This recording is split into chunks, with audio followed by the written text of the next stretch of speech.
ഇന്നത്തെ ഒരു വാർത്ത കാണാനിടയായി. അദ്ദേഹം പാണക്കാടേക്ക് സാദിഖലി തങ്ങളെ കാണാൻ പോവുകയാണ്. ഞാൻ ആ വാർത്ത വായിച്ചപ്പോൾ പണ്ട് ഒറ്റപ്പാലത്ത് ഒരു തെരഞ്ഞെടുപ്പ് പ്രവർത്തനത്തിന് വന്ന അനുഭവമാണ് ഓർത്തുപോയത്. ഒറ്റപ്പാലത്തെ തെരഞ്ഞെടുപ്പ് ഇവിടെ ഇരിക്കുന്ന പലരും ഓർക്കുന്നൊരു കാര്യമായിരിക്കും. അന്ന് നമ്മുടെ രാജ്യത്ത് ഏറ്റവും ഗുരുതരമായൊരു സംഭവം നടന്നതിന് ശേഷമുള്ള തെരഞ്ഞെടുപ്പായിരുന്നു. അത്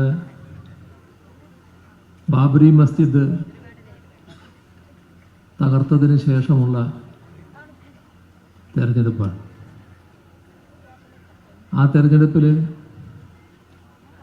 സ്വാഭാവികമായും ആ വിഷയം ഗൗരവമായി ഉയർന്നു നിൽക്കുന്നുണ്ടായിരുന്നു. ബാബറി മസ്ജിദ് തകർത്തത് RSSന്റെ നേതൃത്വത്തിലുള്ള സംഘപരിവാറായിരുന്നു. പക്ഷേ RSSന്റെ നേതൃത്വത്തിലുള്ള സംഘപരിവാറിന് ആ കെട്ടിടം തകർക്കുന്നതിന്, ബാബറി മസ്ജിദ് പൂർണ്ണമായും തകർക്കുന്നതിന് ആവശ്യമായ എല്ലാ ഒത്താശയും ചെയ്തു കൊടുത്തത് അന്നത്തെ കോൺഗ്രസ് പ്രധാനമന്ത്രിയും കോൺഗ്രസ് നേതൃത്വത്തിലുള്ള കേന്ദ്ര ഗവൺമെൻറ്റുമായിരുന്നു. സ്വാഭാവികമായും വലിയ പ്രതിഷേധം മതനിരപേക്ഷ ചിന്താഗതിക്കാരെല്ലാം ഉണ്ടായി. നമ്മുടെ മതന്യൂനപക്ഷ വിഭാഗത്തിലും പ്രത്യേകിച്ച് മുസ്ലിം ജനവിഭാഗങ്ങളിലും ഒരു ആരാധനാലയം നൂറ്റാണ്ടുകൾ പഴക്കമുള്ളത് തകർത്തതിൻ്റേതായ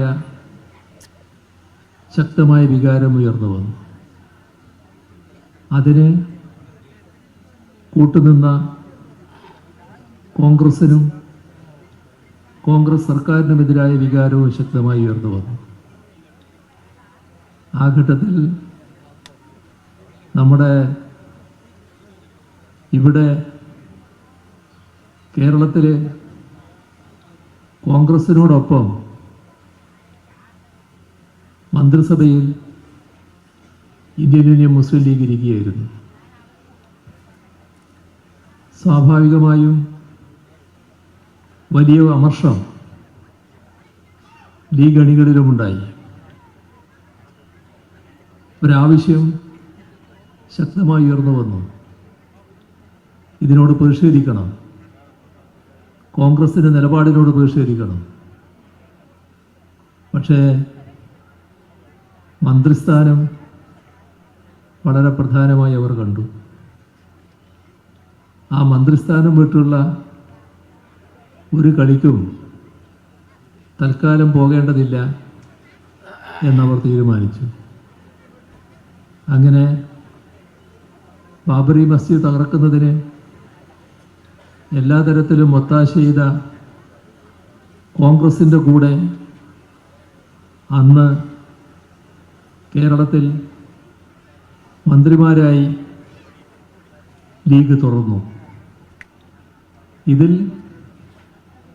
വ്യാപകമായ അമർഷം ലീഗ് അണികളിൽ തന്നെ. അപ്പോഴാണ് ഒറ്റപ്പാലം തിരഞ്ഞെടുപ്പ് വരുന്നത്. ആ ഒറ്റപ്പാലം തിരഞ്ഞെടുപ്പിൽ കണ്ട ഒരു കാഴ്ച, അന്നത്തെ പാണക്കാട് തങ്ങൾ എല്ലാവരും ആദരിക്കുകയും ബഹുമാനിക്കുകയും ചെയ്യുന്ന തങ്ങളാണ്. ഇപ്പോഴത്തെ സാദിഖലി തങ്ങളെ പോലെയല്ല. സാദിഖലി തങ്ങൾ ഇപ്പോൾ ജമാഅത്തെ ഇസ്ലാമിയുടെ സാധാരണഗതിയിലുള്ള ഒരു അനുയായിയുടെ മട്ടിൽ പെരുമാറുന്നയാളാണ്. പക്ഷേ അന്നത്തെ തങ്ങൾ സർവരാലും ആദരിക്കപ്പെട്ട തങ്ങളായിരുന്നു. അദ്ദേഹം ലീഗ് അണികളെ തണുപ്പിക്കാൻ വേണ്ടി വന്നു.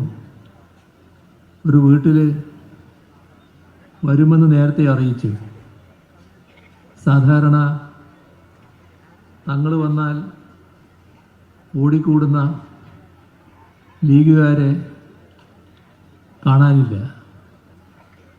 അപ്പോൾ തങ്ങളെ ആ വീട്ടിലിരുത്തിക്കൊണ്ട് ചുറ്റുപാടുമുള്ള ലീഗ് പ്രവർത്തകരെയും ലീഗ് അണികളെയും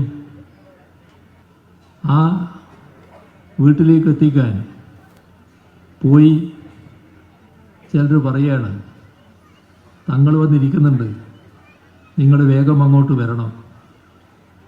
പക്ഷേ ഈ പറഞ്ഞ ആളുകൾ അത് ആ പ്രതിഷേധത്തിൻ്റെ ഭാഗമായി അങ്ങോട്ട് പോകാൻ തയ്യാറായില്ല. യോഗം നടത്താനാവാതെ വരുന്ന അവസ്ഥയുണ്ടായി.